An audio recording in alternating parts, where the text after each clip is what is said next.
Gracias. Senador Ávila, entonces le botaron la pelota los dos a usted, pero entonces la paz total también en relación con la política de drogas, ¿no? Esa conversación ahí entre esas dos. Bien, vamos a hacer una cosa, profesora.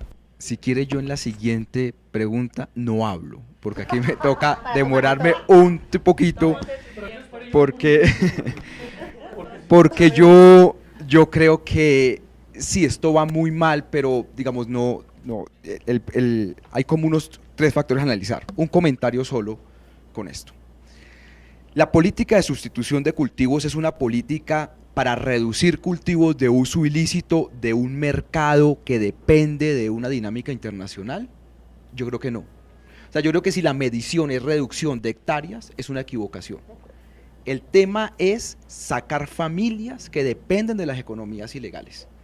Porque es que si a nosotros nos dicen, no, es que vamos a hacer una política de sustitución de cultivos y el medidor es reducir hectáreas de cultivos de hoja de coca, pues si el precio está arriba, pues como vender pan, pues no va a pasar nada.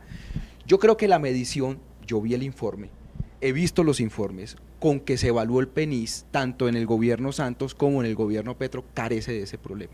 Yo creo que aquí la medición es cuánta gente sacas tú de la economía ilegal y no necesariamente si los precios de la droga, es que, es que al presidente Santos yo recuerdo le tocó una cosa muy complicada, el gramo de la pasta base de coca llegó a estar a 3.200 pesos en el Bajo Putumayo, después de estar a 1.600, o sea, ¿quién lidia con eso? Entonces yo sí creo, esto es para un tema de evaluación de política pública, que los medidores hay que cambiarlos. Ahora sí entremos en lo de la paz total. Sí, de acuerdo, pero... No, varios, sí, el CROC también hizo la misma medición, las mismas críticas que yo he tenido. Pero en este caso el DNP puso los términos de que había que evaluar. Pero bueno, viendo en ese tema, ese era un comentario de la anterior intervención que quería puntualizar. Ahora sí, paz total, mire.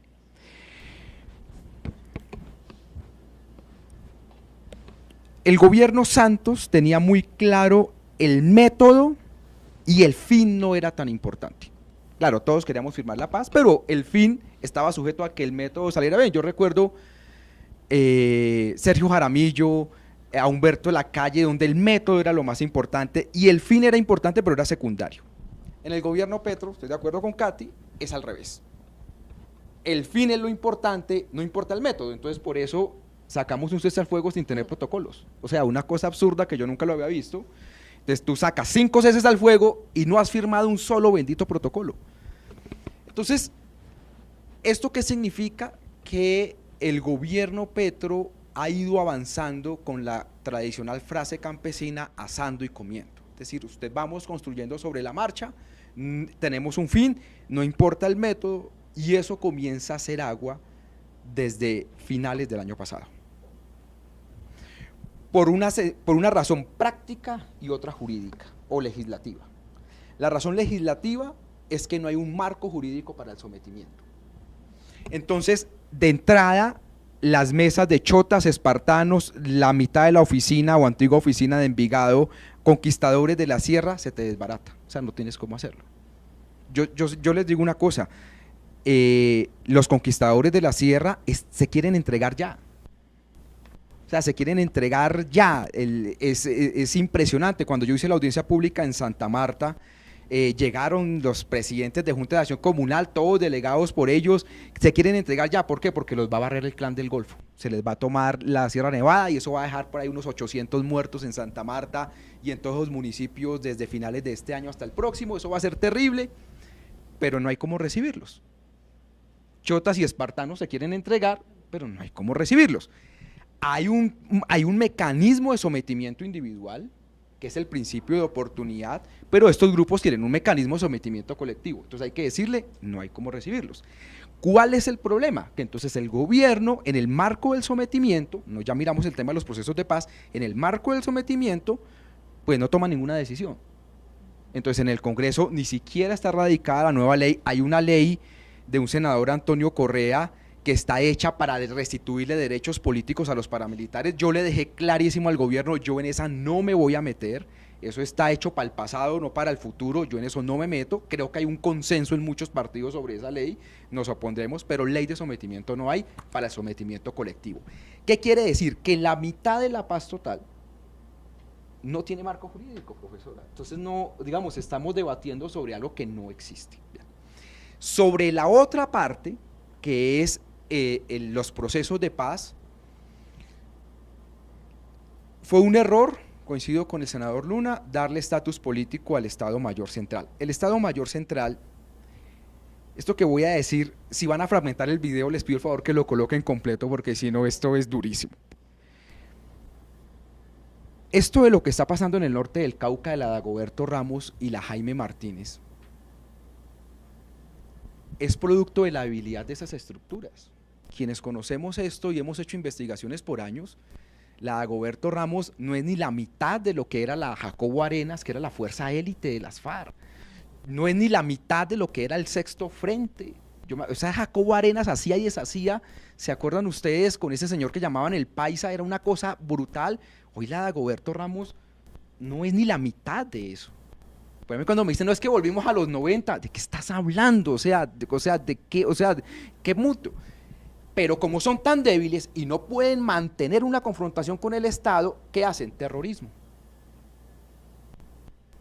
Y el terrorismo, si usted no tiene inteligencia militar, como está desbaratada, en el gobierno Duque se desbarató, y el gobierno Petro ha hecho por terminar de desbaratar lo poquito que quedaba, y no tienes, pues pasa lo de Miranda, pasa lo de Morales, pasa lo de Jamundí, porque no tienes inteligencia militar. Y esa cosa que llaman Estado Mayor Central son 28 grupos de disidencias, unos grandes, otros pequeños, que eso es una confederación de organizaciones criminales. Ahí no hay un ejército, no hay una federación. El señor Mordisco a duras penas maneja Caquetá y Guaviare, yo creo que ni siquiera maneja Putumayo, con el Carolina Ramírez. André igual, este señor Córdoba igual, entonces es una confederación. Entonces, ¿qué hay? Pues no hay mesa, o sea, no hay un interlocutor del Estado al otro lado. Yo por eso he dicho, esa mesa se tiene que levantar, eso no va para ningún lado. Camilo González se pone muy molesto, pero pues yo no veo esto para dónde vaya, porque sencillamente no hay proceso de articulación. Que está sentado la gente del Magdalena Medio y la gente del Catatumbo, eso es cierto, pero eso es el 40% menos, para el 30% de lo que es Estado Mayor Central. Y eso no va para ningún lado. En la segunda Marquetalia, mire, senador Luna, usted tiene razón en lo que dice Iván Márquez, pero es el proceso más fácil de llevar a cabo, porque es una organización derrotada.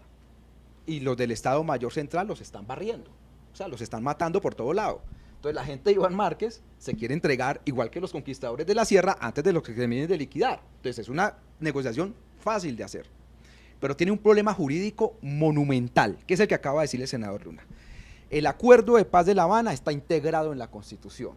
Taxativamente dice, los beneficios jurídicos es para antes del 1 de diciembre del 2016, no después.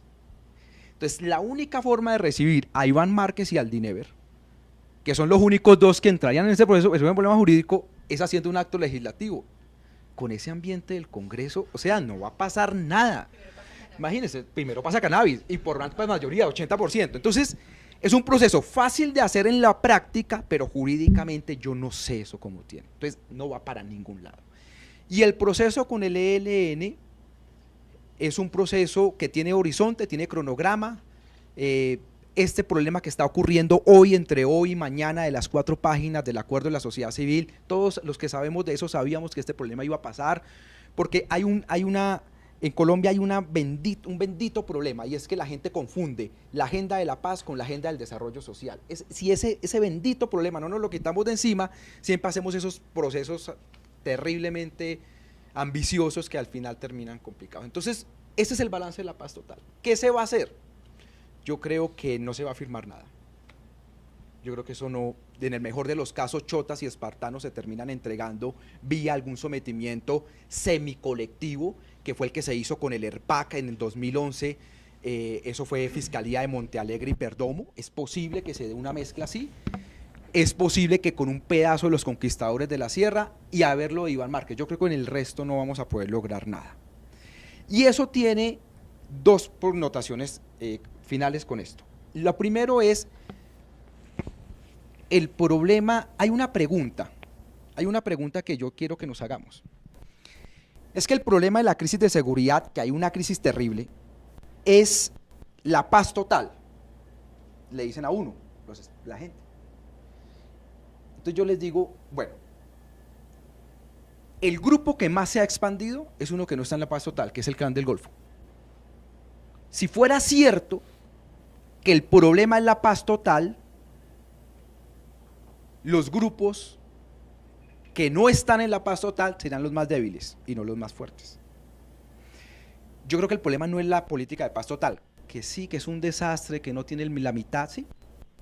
El problema es la política de seguridad, no la política de paz. Ahí hay una confusión, yo la entiendo políticamente, que como estamos en campaña, y pues aquí todo el mundo quiere ser presidente, y nos vamos a que queremos hacer reelegir, hay una confusión, pero el problema no es la política de paz total, el problema es la política de seguridad, que es donde tenemos el problema. Se rechaza el uso de algunas capacidades, bombardeos, claro, hay menores de edad, pero en el norte del Cauca los de la Goberto Ramos viven en casa de campesinos, entonces tú no puedes bombardear, pero sí puedes ametrallar, y el Estado lo rechaza. Eso es un error. No haber reconstruido la inteligencia militar, eso es un error. En el caso del Huila, que está perrateado esto como está lo del Huila, el senador Luna saca también votos allá, tenemos 3 batallones y la gente se la pasa encerrada y las disidencias se mueven en grupos de A3 o de A4, entonces yo le digo al comandante, ¿y tú qué haces con toda esa gente metida ya 500 tipos en cada batallón? Sáquelos, pero no, es que me toca sacarlos en compañías de 60 hombres, pues nunca los vas a encontrar porque la gente ya no está combatiendo. Entonces hay un problema de estrategia militar. ¿Qué le dicen los militares? Es un problema de seguridad jurídica, porque es que si yo me meto y cojo un menor de edad, me dañan la hoja de vida, salgo yo emproblemado y no puedo ascender. Sí. Yo en eso estoy de acuerdo con Paloma Valencia. Yo creo que el Congreso tiene que hacer una discusión profunda sobre los temas de seguridad jurídica de las fuerzas militares. Y hacia la izquierda le duela, toca hacerlo. Pero eso es un problema de la política de seguridad, no de la política de paz total. Que la política de paz total ha contribuido, sí, le juro que no más del 10 o 15%. Pero bueno, que sea, pero el problema es política de seguridad. Con una connotación adicional. Y es... A mí la crisis de seguridad rural me preocupa, pero no me quita el sueño. A mí me preocupa la crisis de seguridad urbana, que nadie habla y que no es paz total. El Tren de Aragua, el nuevo Tren de Aragua, los Camilos que operan en Bogotá, vayan al barrio Valladolid en Kennedy. 12 locales comerciales han cerrado. ¿Cuándo en Bogotá había pasado eso? Vaya al Parque de los Hippies. Vaya a Suba donde están botando granadas, o vaya a Usme. ¿Cuándo en Bogotá había pasado eso?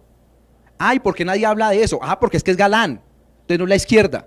Ah, el 60% de Barranquilla está pagando extorsión, vayan. ¿No ve esa guerra que se armó y como mataron a los Daza Vega hasta en España? Que media ciudad se puso de fiesta, ¿y por qué eso no hablan? Porque son los char. O vayan a Medellín, con el cobro de piso. ¿Eso es paz total? No, eso no es paz total, eso es política de seguridad. Entonces, perdónenme, yo creo que me voy a morar. Entonces, yo sí les digo a ustedes,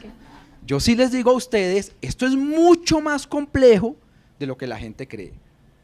La última anotación. Mire, yo no he hablado con Oti Patiño desde que él se posesionó, no he querido, porque no estamos de acuerdo. Yo creo que silbar y cantar a la vez es imposible. Implementar un acuerdo y negociar con 8 mesas, no son 7, son 8, es imposible. No hay plata, no hay funcionarios y no hay una lógica en la política. Entonces yo no veo, no me interesa tener una conversación donde no la hay. Y además el gobierno Petro tiene un problema que yo se lo he criticado. Y es que ellos, en la lógica de que la paz total sea más grande, lo que ha llevado a un desconocimiento del proceso de paz con las extintas FARC. Y eso ha llevado a que la no implementación del gobierno Petro es igual a la del gobierno Duque. La del gobierno Duque era totalmente pues con la intención, esta no, pero la ineptitud es total. Y el acuerdo de paz con las FARC tenía una cosa para superar causas estructurales del conflicto. Y en nada de eso se ha avanzado. Entonces, ¿qué va a pasar, profesora? Nada. Vamos a tener 3 acuerdos parciales al final del paseo. Y yo todos los días le digo a Dios, ojalá me equivoque y ojalá lo del ELN se firme. Pues lo veo muy difícil.